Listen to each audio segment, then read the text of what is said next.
बिस्मिल्लाहिर्रहमानिर्रहीम। अस्सलाम वालेकुम डियर स्टूडेंट। आज के लेक्चर में हम चैप्टर नंबर 5 की एक्सरसाइज 5.3 स्टार्ट करने वाले हैं।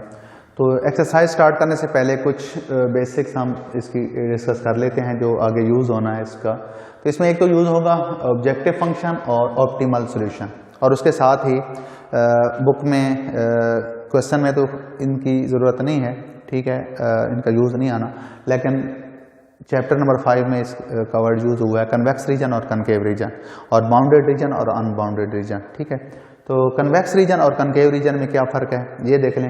ऐसा रीजन जिसके कोई से दो पॉइंट्स को लेके और उन पॉइंट्स को आपस में ज्वाइन करने से अगर आपके पास एक ऐसी लाइन बनती है जो सारी की सारी लाइन रीजन के अंदर ही लाई कर जाए, तो वो वाला रीजन क्या कहलाता है, कन्वेक्स रीजन क्या कहलाता है।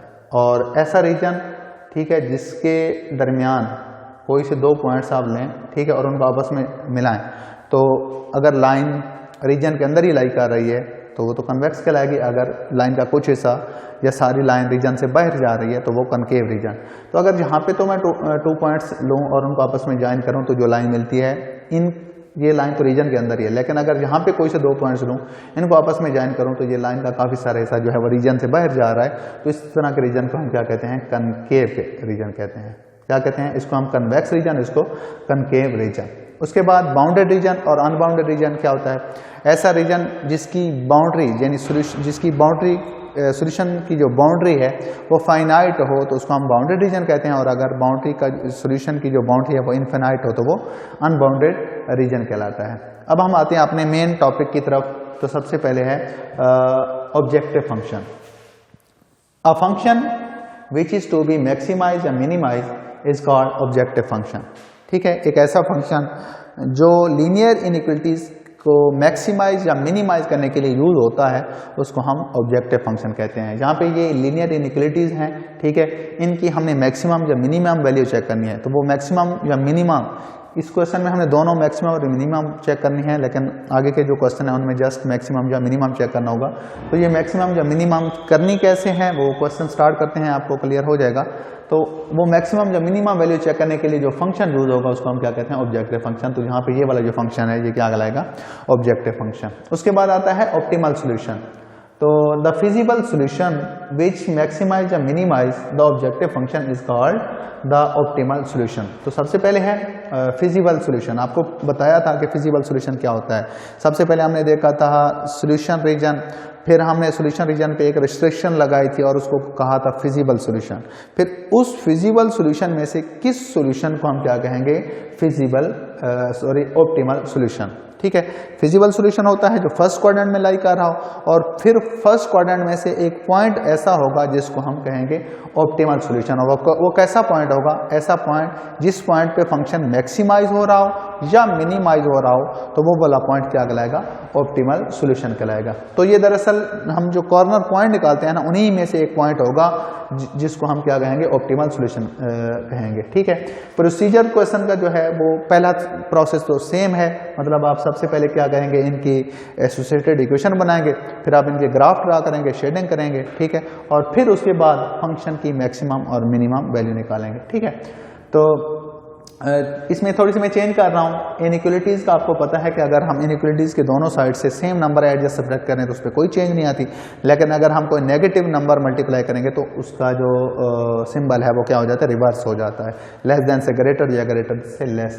तो अगर मैं दोनों तरफ से माइनस को मल्टीप्लाई करूँ, माइनस के 1 से, ये बन जाएगा -x + y greater or equal -4, और इसी को आप इक्वेशन नंबर 2 कहते हैं, इनइक्वलिटीज नंबर 2, ठीक है।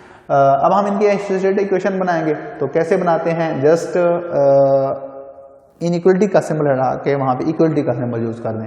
तो इनकी मैं जगह भी चेंज कर रहा हूँ, यानी -x + 2y इसको लिख सकता हूँ = 8। ये इक्वेशन नंबर बन जाएगी 3, और इसकी इक्वेशन बनाए तो ये बन जाएगी -x + y = -4। तो ये आपकी इक्वेशन नंबर बन गई 4। दोनों जो इक्वेशन है लीनियर इक्वेशन आई हैं, इनका जब हमने ग्राफ बनाना है तो स्ट्रेट लाइन बनेगी, क्योंकि लीनियर इक्वेशन का ग्राफ हमेशा स्ट्रेट लाइन ही बनता है, ठीक है।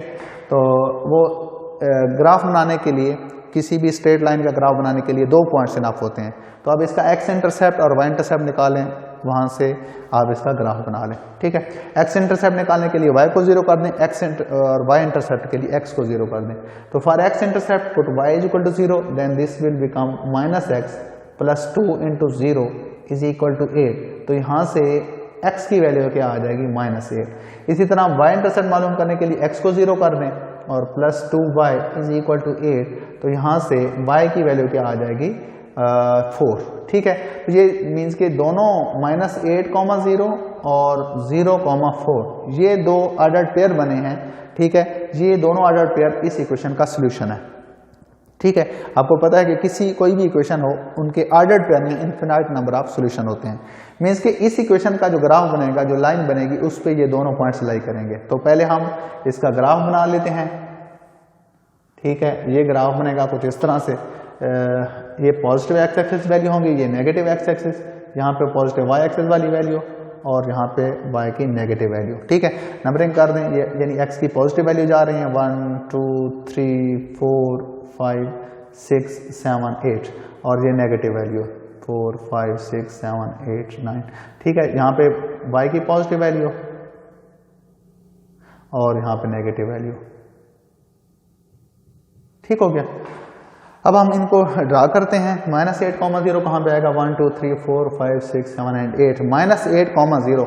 ठीक है, negative x axis along distance 8 है और वाई एक्सिस अलॉन्ग डिस्टेंस 0 है, तो ये वाला पॉइंट होगा -8, 0।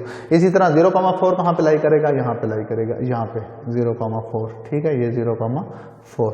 तो इनको आपस में ज्वाइन करें दोनों पॉइंट्स को, तो आपको एक स्ट्रेट लाइन मिल जाएगी। ठीक है, क्या मिल जाएगी, स्ट्रेट लाइन मिल जाएगी। ठीक है, अब इसकी शेडिंग किस तरफ होगी, मतलब लाइन की इधर शेडिंग होगी या इधर शेडिंग होगी, तो इसके लिए हम एक ओरिजिन टेस्ट यूज करते थे।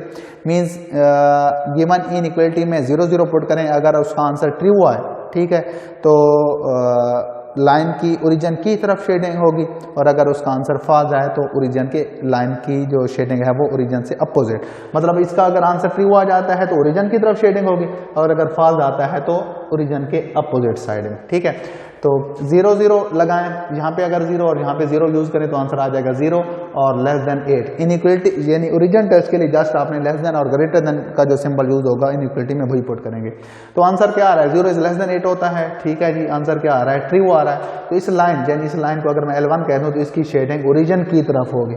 ठीक है, इसी तरह अब इस इक्वेशन को देखें, इसका x इंटरसेप्ट और y इंटरसेप्ट निकालें। x इंटरसेप्ट के लिए y को 0 करेंगे तो x की वैल्यू आ जाएगी 4। ठीक है, और ये 4, 0। इसी तरह जब हम y इंटरसेप्ट निकालेंगे, x को 0 करेंगे तो 0, -4 y की वैल्यू आ जाएगी। ठीक है, ये दो पॉइंट्स हैं जो इस इक्वेशन की लाइन पे लाई कर रहे हैं, इनका आप ग्राफ बनाएं। 4, 0 कहाँ पे लाई करेगा, ये वाला पॉइंट है। ठीक है, ये वाला पॉइंट नहीं होगा, ये वाला पॉइंट होगा 4, 0। और इसी तरह दूसरा है 0, -4, तो ये यहाँ पे पॉइंट लाई कर रहा है 0, -4। इन पॉइंट्स को आपस में ज्वाइन करें तो आपको एक स्ट्रेट लाइन मिलेगी। ये स्ट्रेट लाइन मिल रही है। ठीक है, ये स्ट्रेट लाइन। ठीक है जी, अब हमने सॉल्यूशन बताना है, फिजिबल सॉल्यूशन में से बताना है। अच्छा, इसकी शेडिंग किस तरफ होगी, इसके लिए ओरिजिन टेस्ट अगर हम यूज करें तो यहाँ पे 0 रखें और यहाँ पे 0 रखें, तो 0 और ग्रेटर देन -4, -4 से 0 ग्रेटर होता है, आंसर ट्रू आ रहा है। मीन्स इस लाइन L2 अगर कहें तो इसकी शेडिंग भी ओरिजिन की तरफ होगी। ठीक है, अब हमने बताना है कि मैक्सिमम वैल्यू और मिनिमम वैल्यू। तो मैक्सिमम वैल्यू और मिनिमम वैल्यू मालूम करने के लिए इसके पहले कॉर्नर पॉइंट्स निकालने होंगे। ठीक है, क्योंकि उन्हीं कॉर्नर पॉइंट्स में से ये फिजिबल सॉल्यूशन। तो इसके कॉर्नर पॉइंट कौन कौन से हैं, इसकी शेडिंग अगर कर दें तो हमारा जो सॉल्यूशन आ रहा है वो कौन सा आ रहा है, ये वाला सॉल्यूशन। ठीक है, अब इसके कॉर्नर पॉइंट कौन कौन से हैं, एक ये वाला कॉर्नर पॉइंट है, उसके बाद ये वाला कॉर्नर पॉइंट है, उसके बाद एक ये वाला कॉर्नर पॉइंट है और एक ये वाला कॉर्नर पॉइंट है। ठीक है, तो ये क्या बनेंगे, इन पे ये लाइन एक दूसरे को इंटरसेक्ट कर रही हैं। तो एक तो 0 0 है हमारा कॉर्नर पॉइंट, उसके बाद एक 4, 0 है, उसके बाद एक 0, 4 है, और उसके बाद ये यहाँ पे भी दोनों लाइन एक दूसरे को इंटरसेक्ट कर रही हैं, तो ये क्या कहलाएगा, कॉर्नर पॉइंट कहलाएगा। तो ये मालूम करने के लिए आप इक्वेशन नंबर 1 और 2 का पॉइंट ऑफ इंटरसेक्शन निकालें तो वो ये वाला पॉइंट होगा। पॉइंट ऑफ इंटरसेक्शन निकालने के लिए इन दोनों क्वेश्चन को इसमें से इसको सब्ट्रैक्ट करें तो ये बन जाएगी -x + 2y = 8। सब्ट्रैक्ट करेंगे तो ये बन जाएगा प्लस का x माइनस का y और = 4। तो ये कैंसिल हो जाएंगे, ठीक है। तो यहाँ से आ जाएगा y = 12, यानी y की वैल्यू यहाँ पे क्या आ गई 12, और x की वैल्यू निकालें, y की वैल्यू 12 पुट कर दें। यहाँ पे अगर हम y की वैल्यू 12 पुट करें या यहाँ पे पुट कर दें तो माइनस का x = -4 और -12, तो आंसर आ जाएगा -16। माइनस को दोनों तरफ से मल्टीप्लाई करेंगे तो +16, ये आंसर आएगा। ये पॉइंट ऑफ इंटरसेक्शन है किसका, ठीक है। अब इन कॉर्नर पॉइंट्स पे, इन ही पॉइंट्स पे हम फंक्शन की वैल्यू चेक करें कि हमें फंक्शन क्या क्या वैल्यू दे रहा है, ठीक है। तो सबसे पहले आप f(0, 0) पे वैल्यू देखें, फंक्शन क्या वैल्यू दे रहा है। यहाँ पे 0 रखें, 2 × 0 0, 5 × 0 0, तो आंसर क्या आ रहा है 2 × 0 + 5 × 0, आंसर है 0। उसके बाद फंक्शन जो है दूसरा कॉर्नर पॉइंट है 4, 0, 4, 0, तो 2 × 4 + 5 × 0 = 8। इसी तरह नेक्स्ट जो वैल्यू कॉर्नर पॉइंट है 0,4, 0,4 पे वैल्यू चेक करें तो 2 × 0 + 5 × 4, तो ये आंसर आ रहा है 20। और फिर अगला पॉइंट कौन सा है 16, x की वैल्यू है और 12 है y, तो 2 × 16 + 5 × 12 = आंसर क्या आ जाएगा 32 और +60, यानी 12 × 5 60 होता है।